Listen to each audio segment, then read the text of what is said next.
Now, it's time to take the pickup we borrowed from David and Carmen and visit Hornby. The only ferry to Hornby is this one, which runs between the two islands.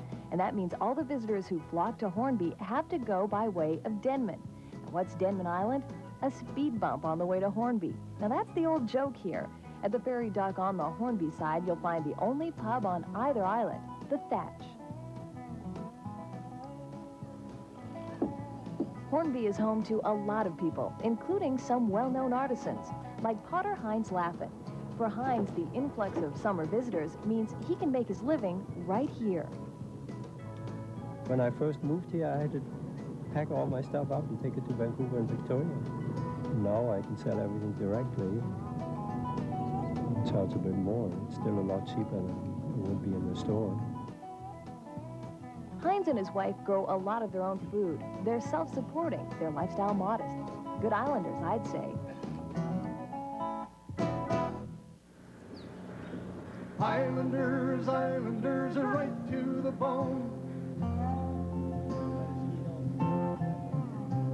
I'd like to show you one of the reasons a lot of people come to this part of the world. Let's jump our clocks ahead to dawn the next morning. Our crew has 1 hour to head out on the Saltchuck. That's what they call the ocean around here, to try our luck. We're talking fighting Pacific salmon. To really know what this feels like, you'd have to be out here with us. The sun just coming up, wildlife all around, the cool salt air on your lips. Eyes fixed on the rod tips, waiting for the big strike. Cameraman Daryl says he's a jinx. No one is catching fish while he's around. Timothy insists his mojo's stronger. We're going to build a boat. Steve, our trusty guide, is just a smoking and a grinning and doing a heck of a job of setting the tackle. So, here we go.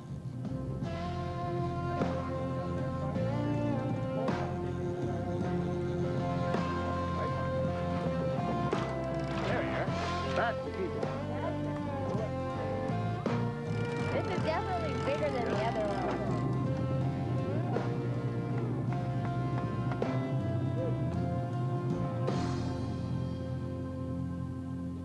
It's attractions like the fishing that bring people here in ever-increasing numbers.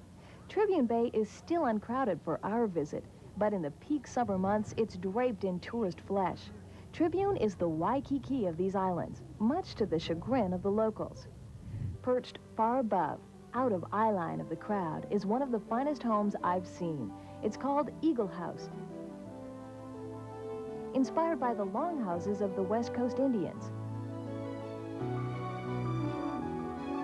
And the alfresco adobe feel of Mexico, with some eclectic touches thrown in. Eagle House is the dream home of Jan and Keith Sorensen.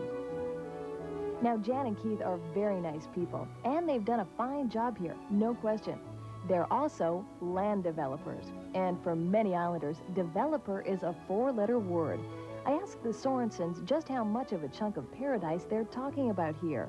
371 acres. 71 acres. And at the existing zoning was 10 acres per house, so we determined there'd be 37 lots. The Sorensens' plan was to make each lot waterfront, with a view, 2 or 3 acres apiece. This left a commonly owned or strata-titled green belt of about 250 acres. It seems that the Sorensens, at least, are trying to do a responsible job of development. Yet they say the process of gaining permission has taken decades, with opposition from the authorities and other islanders.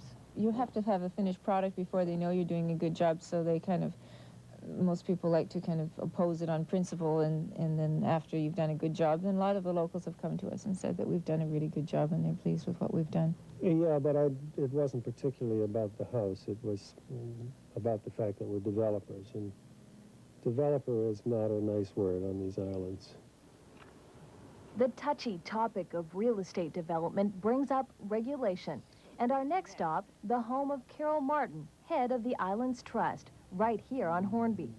The trust is the elected body which manages 13 major Gulf islands and more than 450 small ones. I asked Carol how the trust is generally regarded in the islands. By the public on the islands, and generally speaking, the public, I think, who own land on the islands but live elsewhere, there's very strong support. The main pressures would be the requests for development for which the land cannot accommodate, or the services, or the infrastructure, or simply that would be such a change that the ambience and the environment of the island would be changed to the degree that either the community or the landowners or the people who appreciate the islands wouldn't tolerate. So it's trying to find a happy medium in there.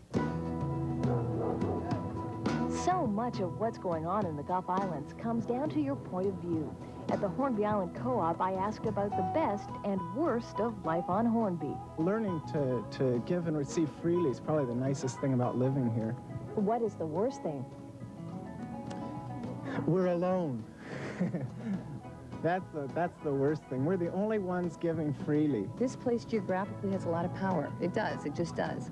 Atlantis sunk, and it was abuse of power. I just think the same thing is happening here. Well, I think a lot of people come here for a style of life rather than, to make a living. What's the best thing about living on the island for you? For me, is the surrounding to grow kid. It's a very nice place to grow kid. Yeah. What's the worst thing?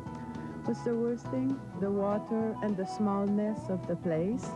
So everybody knows when you turn left or which color of panty you wear or everything like that. That's really bothered me.